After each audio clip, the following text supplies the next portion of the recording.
there, my name is Anna and I will be talking about asset-based community development today. What is asset-based community development?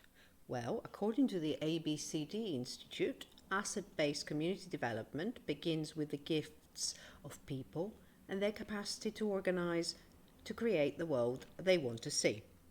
It's in a way having the glass half full rather than half empty, looking at communities and its citizens that have capacities and assets rather than looking at communities that have deficiencies and needs.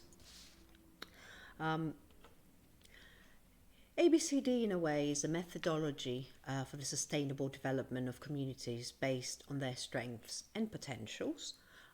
It involves assessing the resources, skills and experience available in a community, plus organising the community around issues that move its members into action, and then determining and taking appropriate action.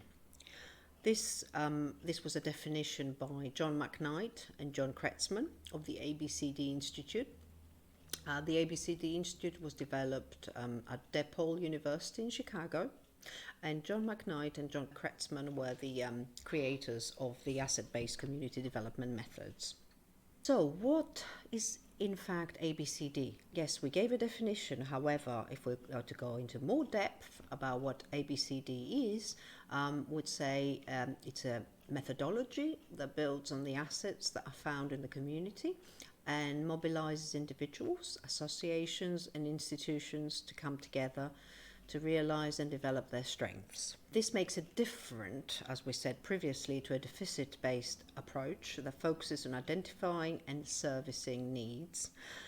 It identifies assets from an individual, and those are matched with people or groups who have an interest in or a need for those strengths.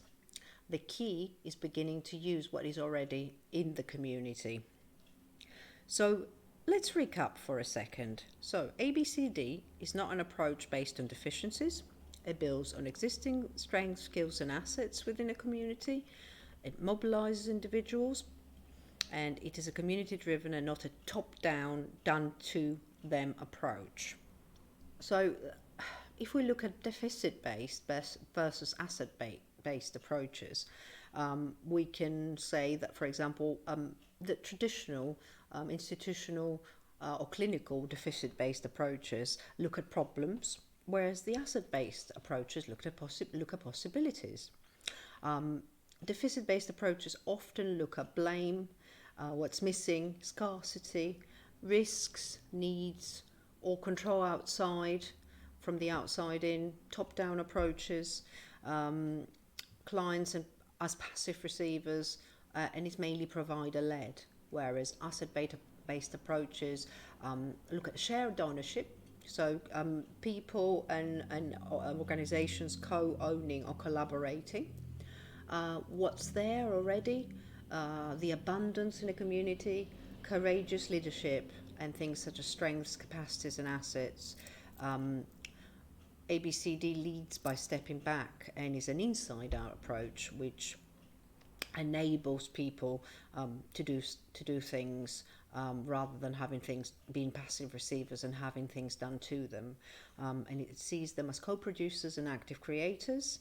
And asset-based approaches are entirely citizen-led, with obviously practitioners facilitating, encouraging and supporting alongside.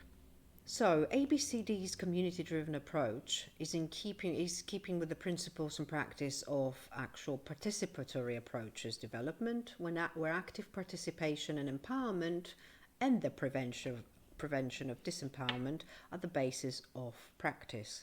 It is a strategy that's directed towards sustainable economic and social development that is entirely community-driven. It pays particular attention to the assets, as we said, inherent in social relationships, as evident in formal and informal associations and networks. And as we said, it draws out on strengths and successes in a community's shared history as its starting point for change. ABCD often has three main phases, which are described as discovery, design and delivery. the first phase is assessing the resources, skills, and experience available in a community, and is which is sometimes referred to as discovery. The tools and techniques employed include asset mapping, engaging in learning conversations, and discovery walks. Discovery walks are where a group of people get together to explore an area. Even if they're actual residents in the area, they look at the actual route taken with different eyes, with fresh perspective, and look at the assets that sometimes we take for granted and don't even look at on our daily journeys. The second phase, which is the design phase, is organising the community around issues that move its members into action or design, which might include hosting design workshops, for example, hosting community-led asset mapping, facilitating networking or engagement with services. The third one, which is the delivery phase, is determining and taking appropriate action or delivery, which might include supporting communities to implement actions, plans or solutions.